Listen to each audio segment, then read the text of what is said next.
A lot of this isn't going to make sense to you, and I'm sorry about that. I'm just going to start at the beginning, with the house.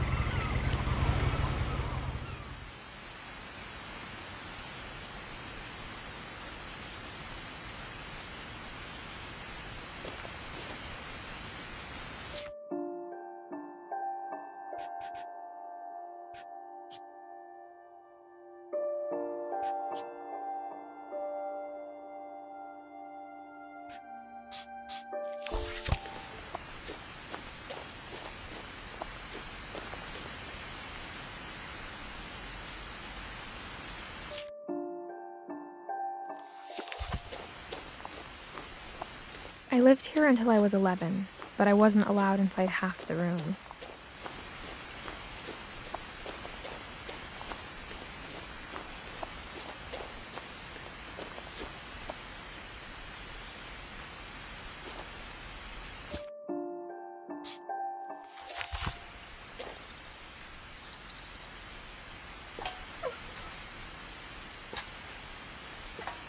Inside the mailbox were bills from 7 years ago, marked urgent, open immediately.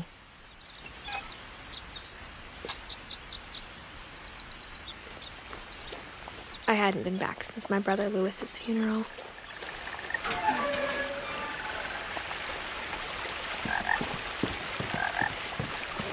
In her will, my mother left me a key, but didn't tell me what it unlocked.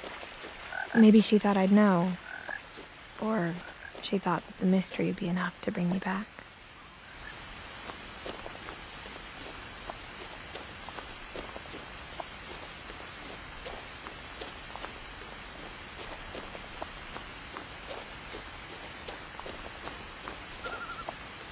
No one had driven this way in a long time, but I saw a few hoof prints.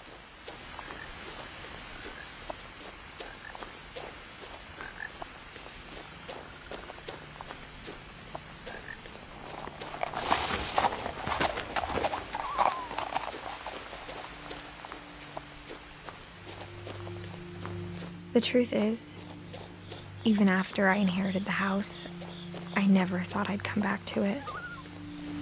But now I had questions about my family that only the house knew the answers to.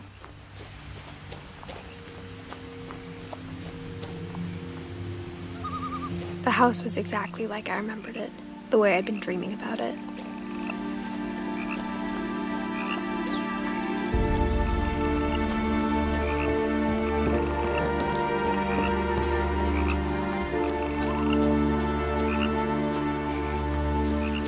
As a child, the house made me uncomfortable in a way I couldn't put into words.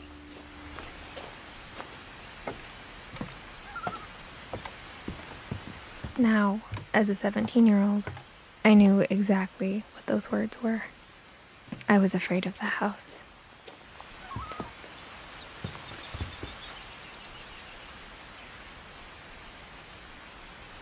I hoped the key might unlock the front door. It didn't.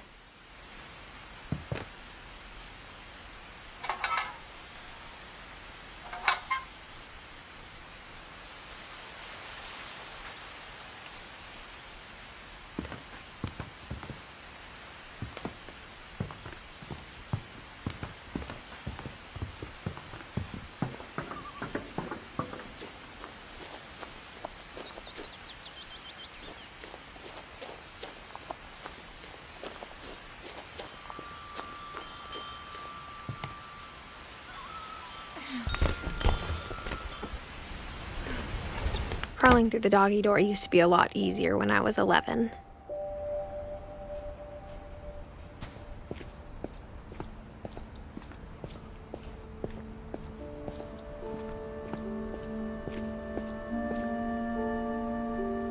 The power had been turned off the night we left.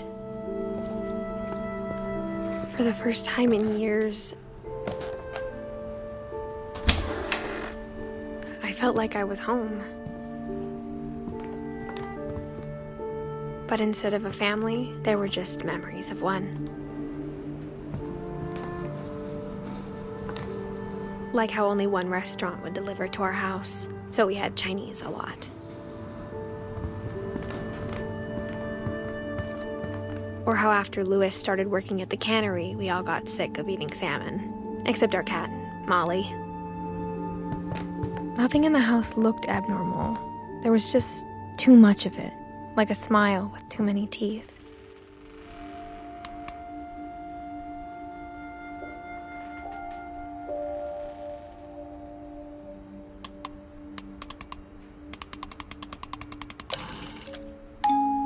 Great-Grandpa Sven built a music box for Barbara, along with the rest of the house.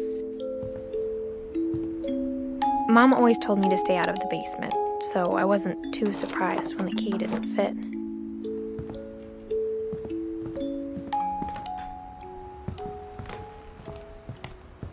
The table was still a wreck from the night we left. It was like a bomb had gone off, killing everyone but sparing the furniture.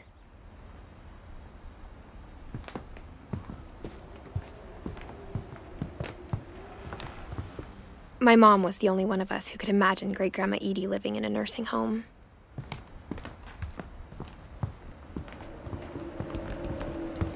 Even the fireplace had a story.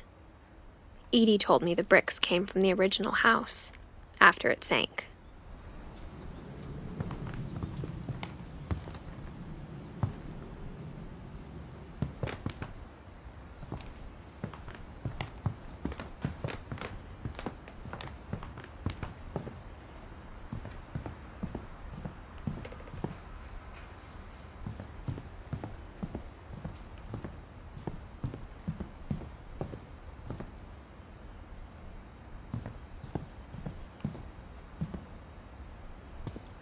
After Milton disappeared, Mom sealed up all the bedrooms. Then Edie retaliated and drilled peepholes.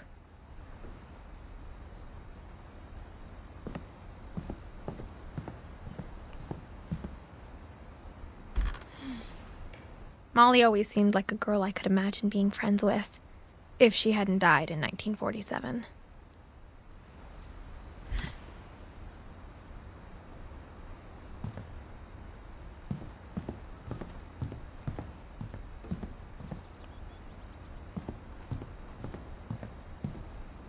Whenever people ask me about my family, the first thing they always want to know about is Barbara.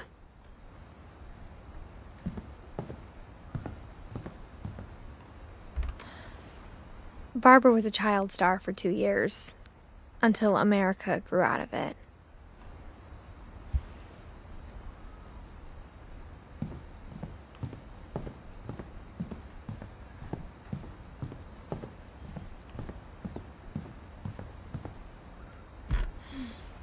As a kid, I just assumed every house had peepholes and sealed rooms you weren't allowed inside of.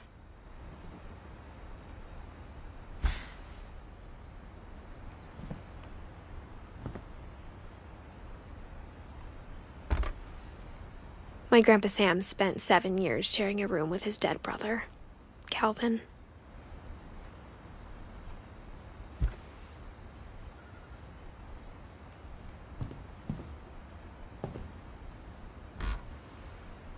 The last time I was in Edith Sr.'s room, I was 10 and she was painting my portrait.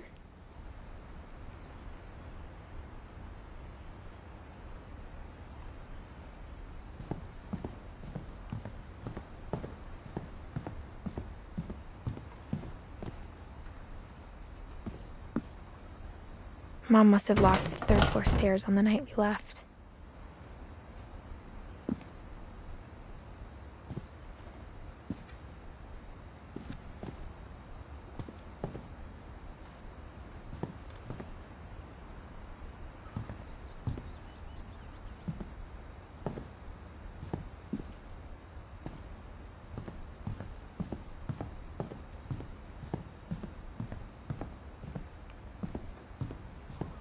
I spent a lot of time playing in Great Uncle Walter's room. Louis told me there were secret passages, but I never believed him.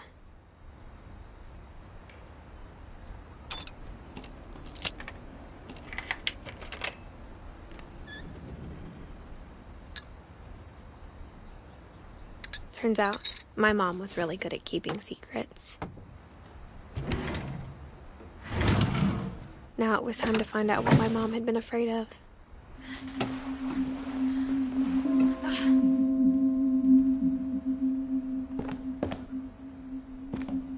Reading this, maybe it sounds like I had a plan.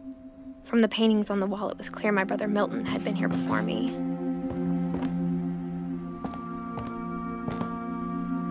But I had no idea what was behind that door.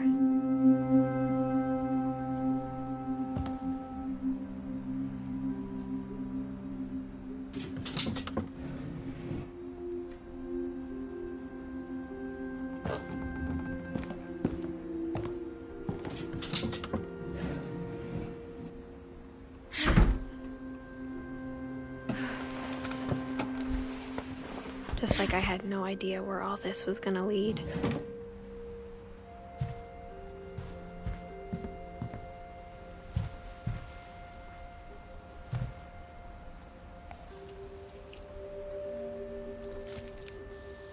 December 13th, 1947. Dear Diary, I'll be gone soon, but I wanted to tell somebody about what's gonna happen. It started when Mom sent me to bed without dinner. I woke up and I was starving, so I looked around for something to eat. My Halloween candy was all gone.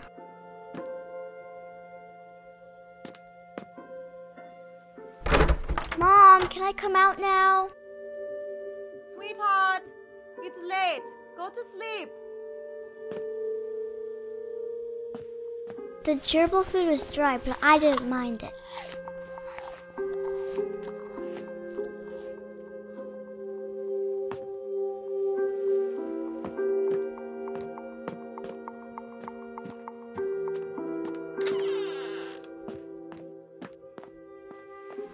I ate a lot of things that night.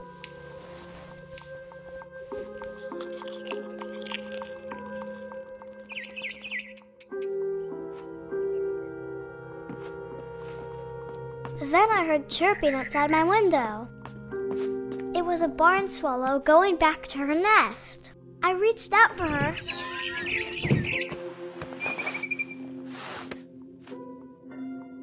And suddenly,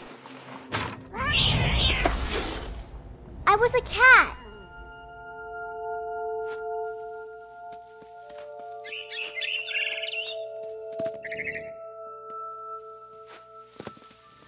I tried to be quiet, but the bird was really scared.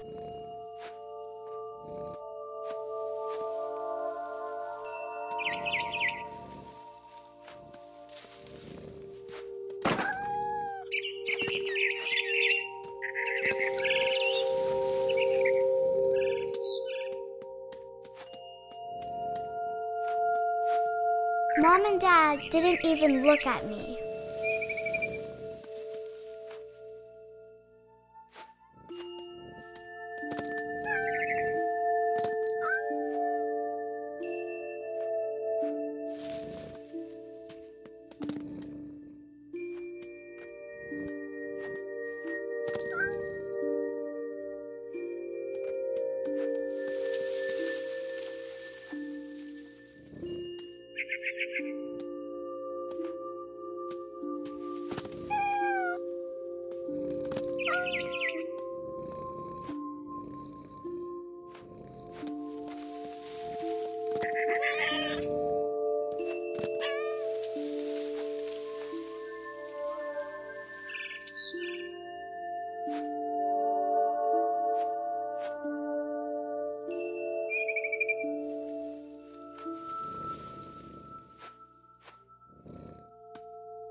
The babies were all gone.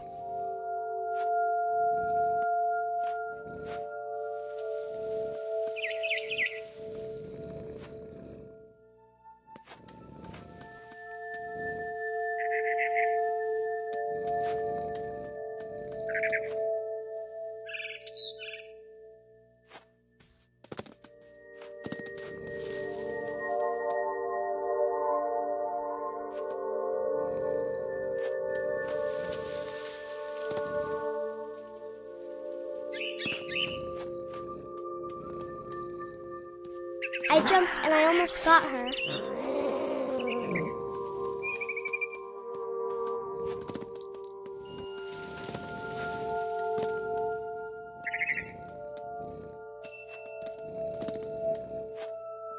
I could tell she was getting really tired.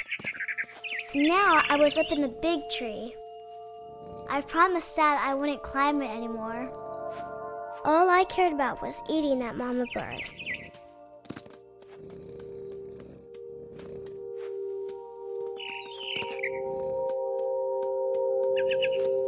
I gobbled her up. And suddenly, I was an owl. First, all I heard was the wind. Then I heard little teeth nibbling in the grass.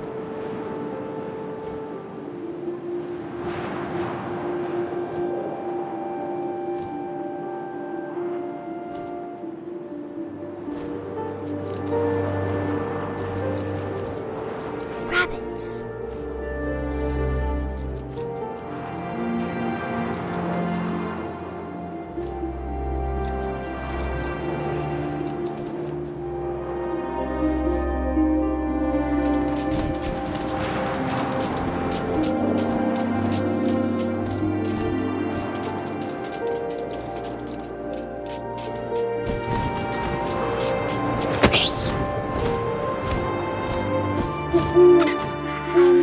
His face looking up and seeing mine through my talons. I swallowed him up, and I didn't chew one bit. Then I flew off to find something bigger.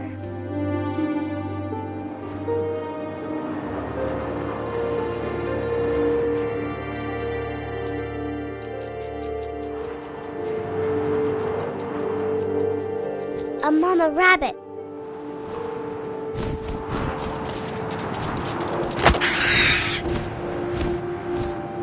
She was almost too big to carry. I started choking, but I couldn't stop eating. And suddenly, I was a shark.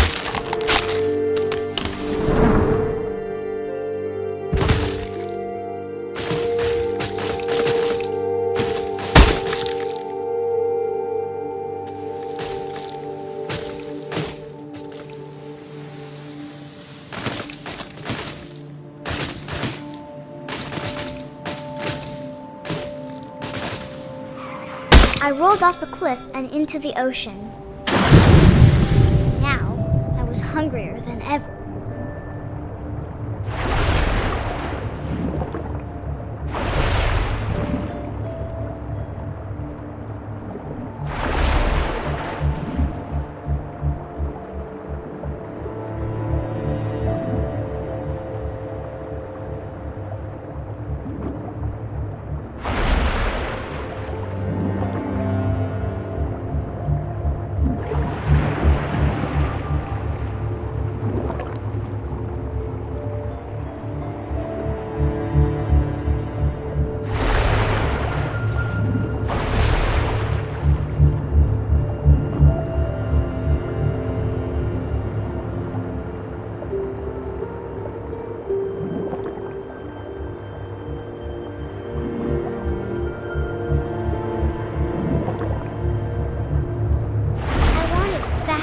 Juicy seals.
opened my eyes, everything had changed.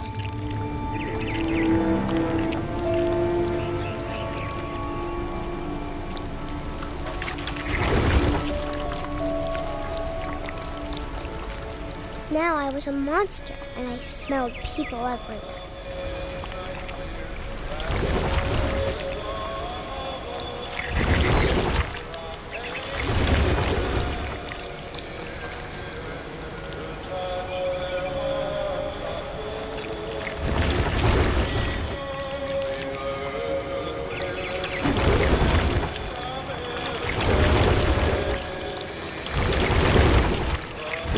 I was big, but I moved real quiet.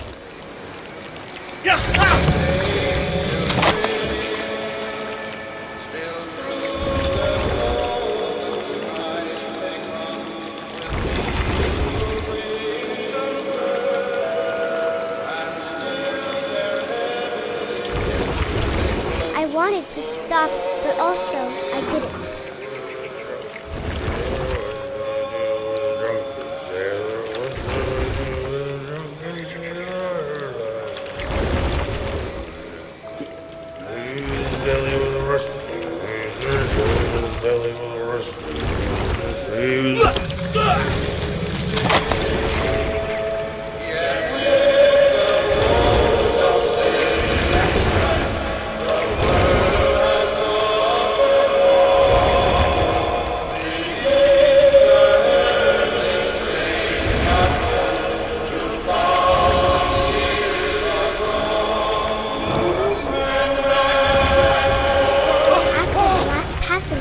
I was still hungry. And to cross the water, I smelled something new. Something I had to have, so I swam towards it.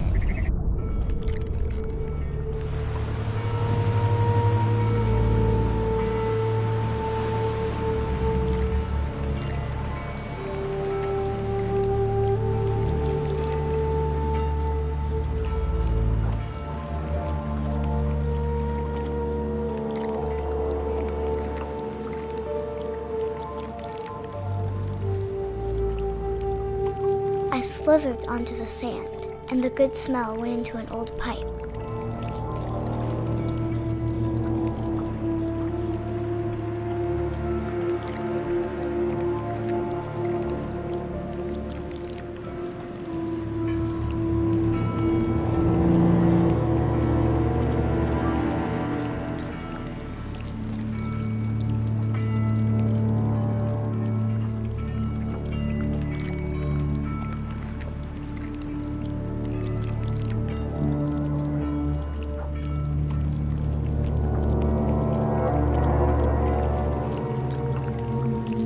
I got closer and closer.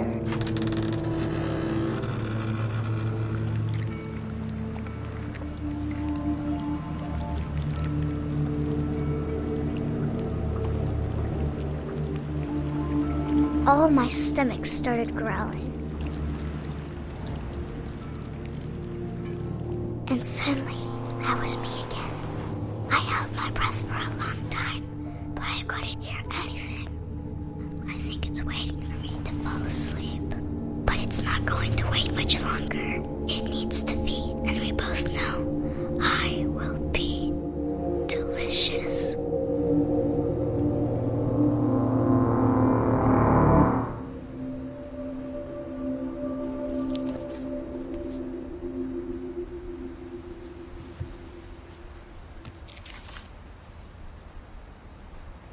I'm not sure if I believed all of that, but I'm sure Edie would have.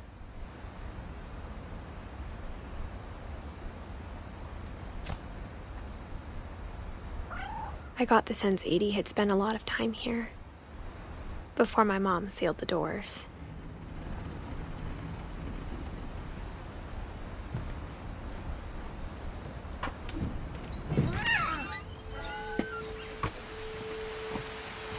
This will be obvious later, but my mom never told me any of these stories. Edie would have, but Mom didn't like bringing up the past. Though, when we adopted a stray kitten, she was the one who named it Molly. I spent a lot of time in Great-Grandma Edie's room.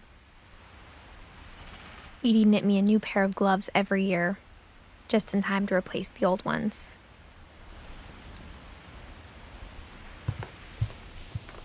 Her room was like a museum. For 500 years, the Finches have been famous throughout Norway for their fortune and misfortune.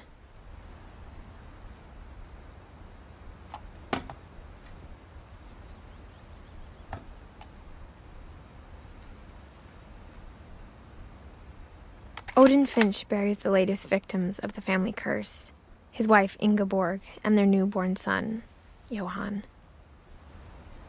On January 7th, 1937, he set sail with his family and his house, hoping to leave the curse behind. But 40-foot waves off the coast of Washington send the house and Odin to the bottom of the sea. Odin's daughter Edie, with husband Sven and baby Molly, step ashore on their new home, Orcas Island. Odin Finch is the first to be buried in the new family cemetery. His daughter Edie is already dreaming of a new Finch house.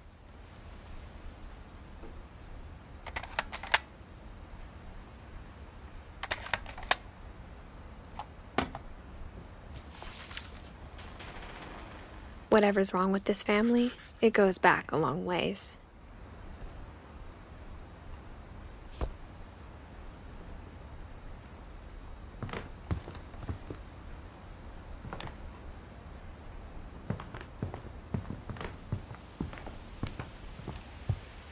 When Edie told people Sven was killed by a dragon, she could also have said he was building a dragon-shaped slide that collapsed.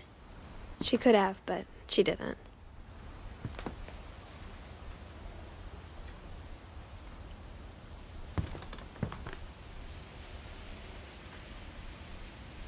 One summer, they evacuated the island, but Edie refused to go.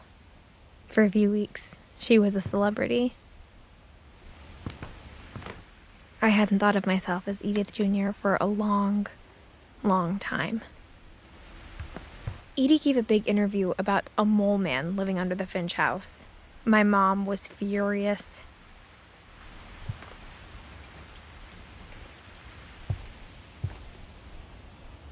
Even in her 90s, sometimes Edie seemed a lot younger than my mother. The only trace Grandpa Sam's first wife, Kay, left on the house was the pink bathroom. It was a pretty big trace.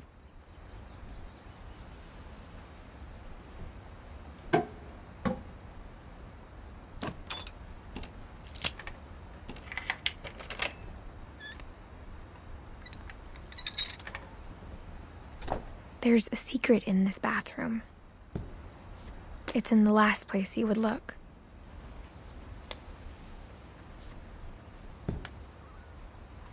It isn't in the cupboard.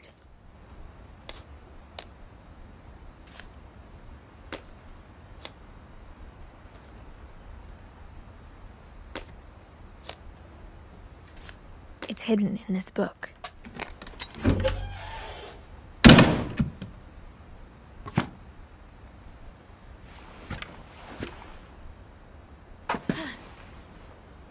Sven gave Sam an old camera he'd refurbished.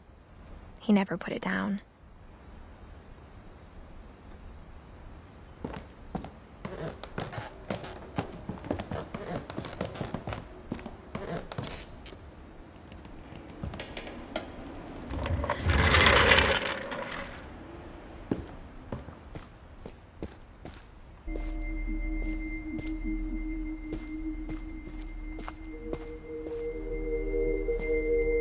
I knew Grandpa Sam had a twin, and that he never talked about him. I guess my grandpa didn't like history any more than my mom did.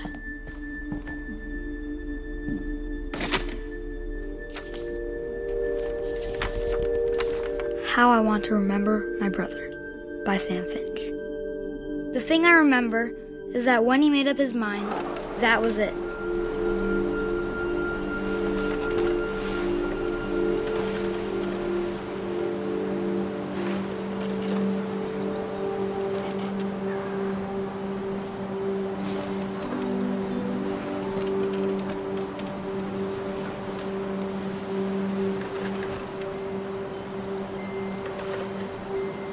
My brother said he'd die before he ate another mushroom. And he did.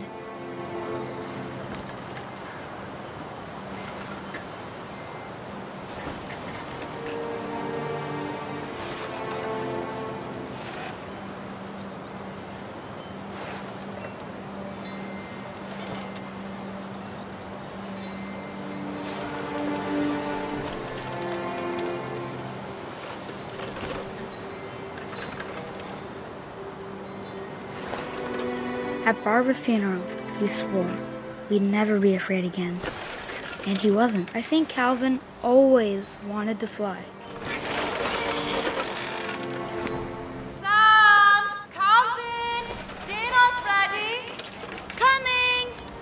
But that day, he finally made up his mind to do it. I told him going around was impossible. Maybe if I hadn't said that,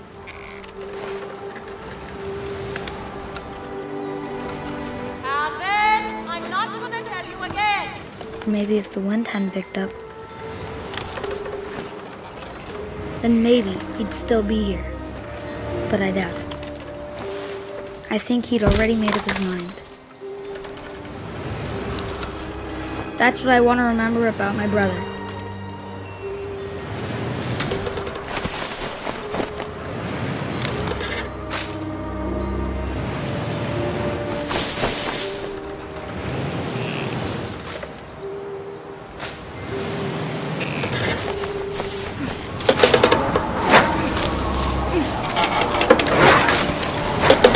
The day he made up his mind to fly, and he did.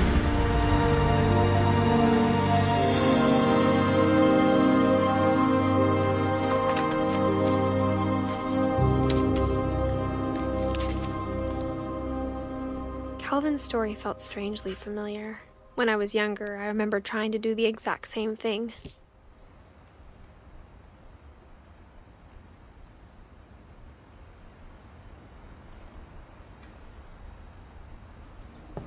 After the funeral, Edie roped off Calvin's half of the room.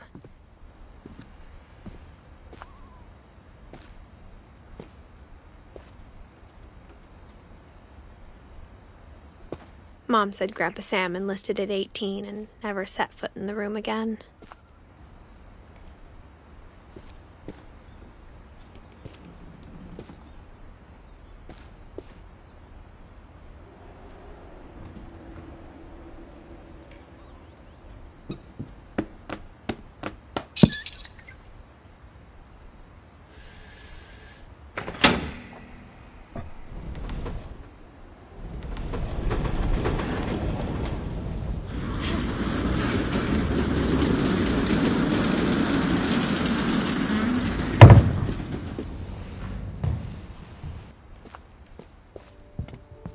The passages were a pretty tight fit.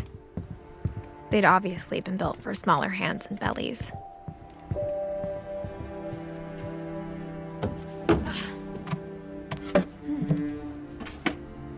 Growing up, I always thought of Barbara as a child star. I never thought about how hard it must have been for her afterwards.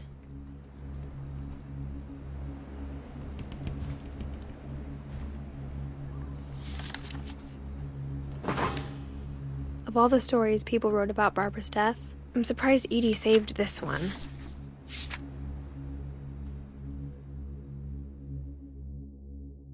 Old Jack here with another ghastly tale inspired by America's most unfortunate family.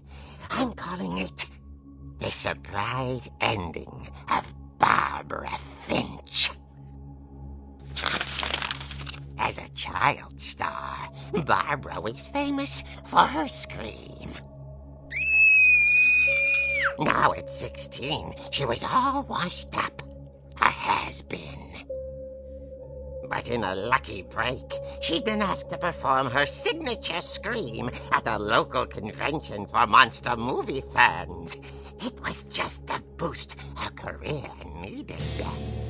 Unfortunately, her scream hadn't aged well. Getting better. I I think you just need the right motivation.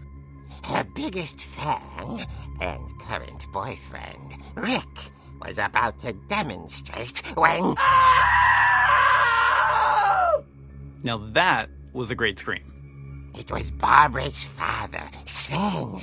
He'd slipped into a table saw and had to be rushed to the emergency room. So Barbara got stuck babysitting her youngest brother, Walter.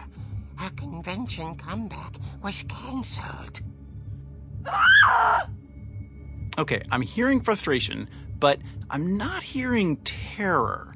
What if I tried... A gang of hoodlums in Halloween masks have been terrorizing Orcas Island tonight. Police are urging residents to... That came from the basement. You're right!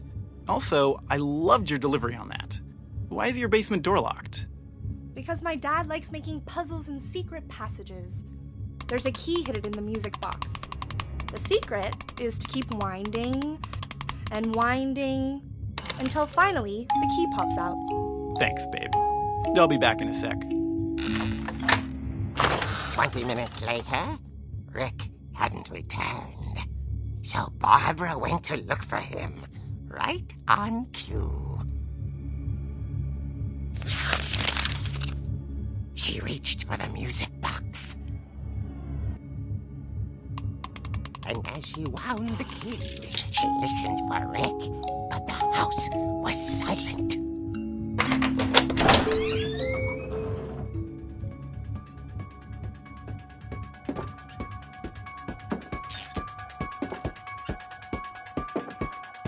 She found Rick's crutch and imagined the worst.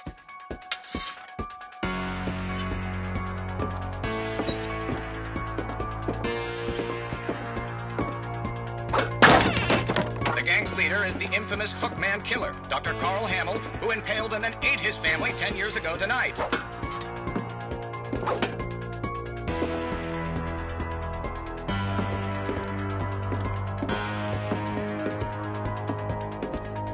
The old fridge rattled and grew still. Oh dear!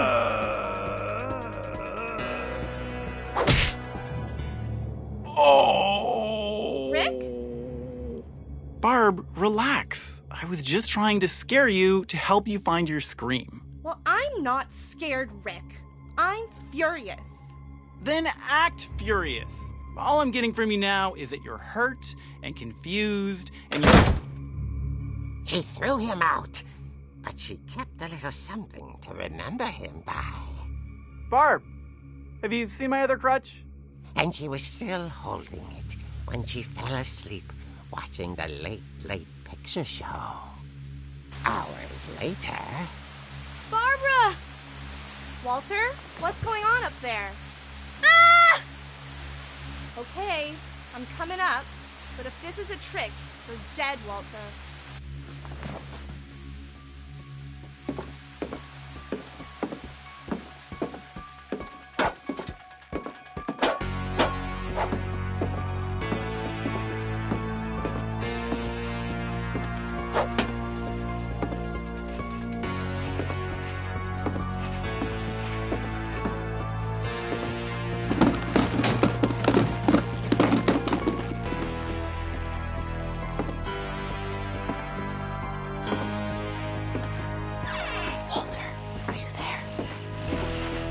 Walter had vanished, but his bedside radio was still on. Orcas Island police described the man as 6 feet tall, with a steel hook for a hand. Residents are urged to lock all doors and windows and notify the police of any suspicious activity. Barbara turned, saw the hookman, and was speechless. He was quite smashing.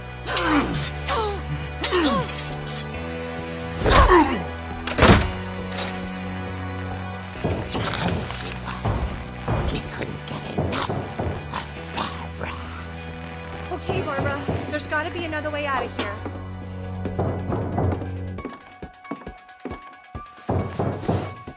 That night, she played her part beautifully.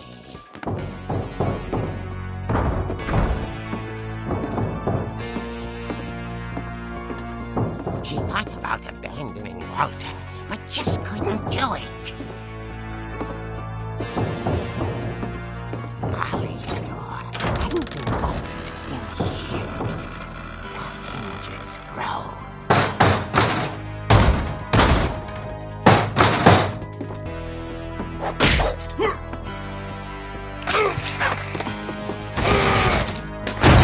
He wasn't moving, but she sensed the story might not be over yet.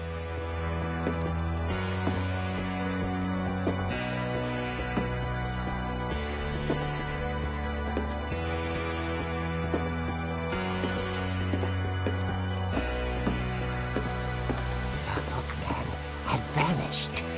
She listened for his breathing, but all she heard was...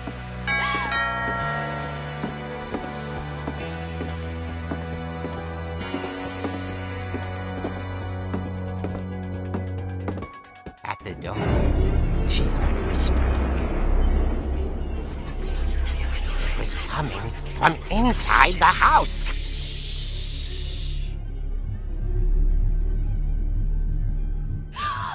Oh dear.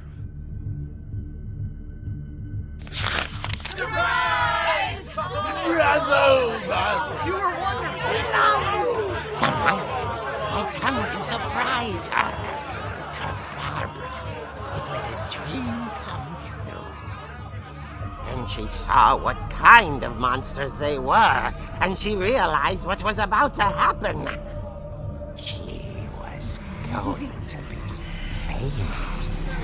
And with her final breath, Barbara Finch gave the performance of her life.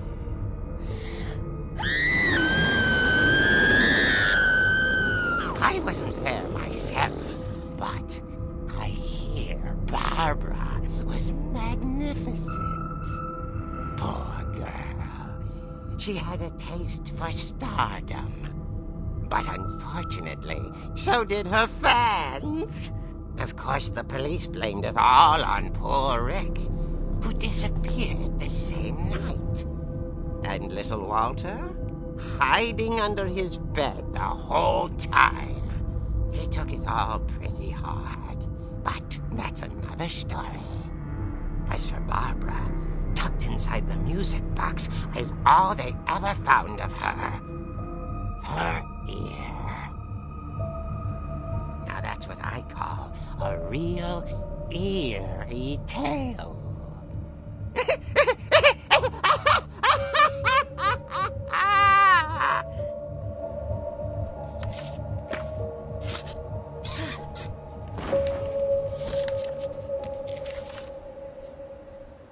Edie told me all Barbara wanted was to be remembered, as absurd as that comic was. Maybe what Edie saw was a happy ending.